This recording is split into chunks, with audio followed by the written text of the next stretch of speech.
the part that is fascinating about kind of taking that assessment, you almost have to be vulnerable with yourself. Mm-hmm.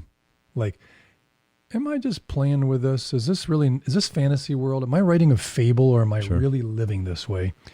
How do we know the difference between what I wish to be and how I'm really being? Yeah. Well, I think when some of these assessments that there's some excellent ones out there that like the leader and all the teammates can take. I have been with people before that they get the results back and they're looking at it, it gets emailed to them and they're going, no, well, I don't think that that's me. I don't think, like, well, wait a minute. You're the one that gave the answers to the questions, right? So maybe that actually is you. And I've done a lot of those with my team. And there have been some times that I've looked at the results for myself and gone, all right, team, I'm reading this thing right here. I apologize. Apparently, I've been coming across like this. I've been presenting this, and they've been like, I use strength finders when I've ever done team training, C-level folks trying to get along better in the sandbox, I love strength finders because you play to your strengths. The difficulty in strength finders is it doesn't help you find your flaws, your vulnerabilities, your tendencies that would maybe discredit your leadership for being, not partially full honest. Sure. I think, what do you use, by the way? Well, I like StrengthsFinder. I like that a lot too. I also like this one, these communication styles.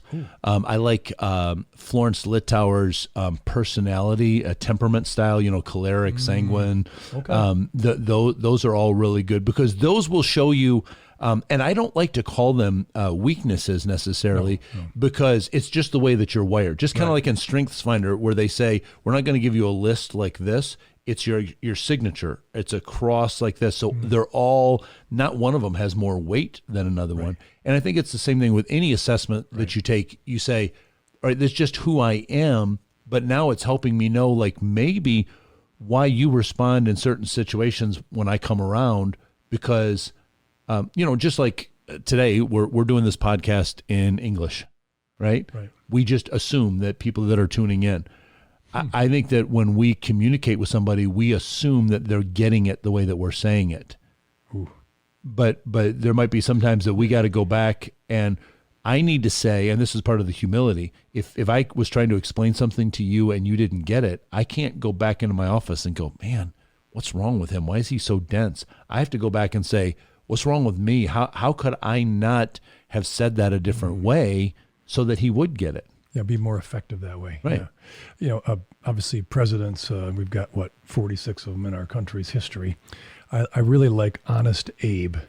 And part of his challenge was even in whatever party, was not in power or in power at the time, they didn't like his honesty. Yeah.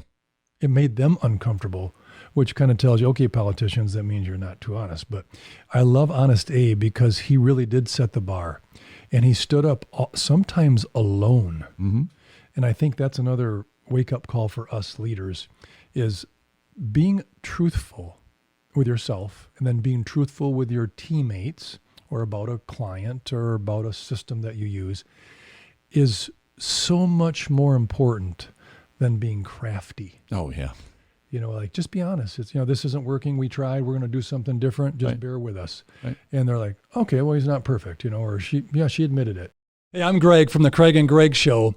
And if you've enjoyed this clip, please go for the full edition and subscribe so you get notified when we send another episode for you to be challenged as a leader.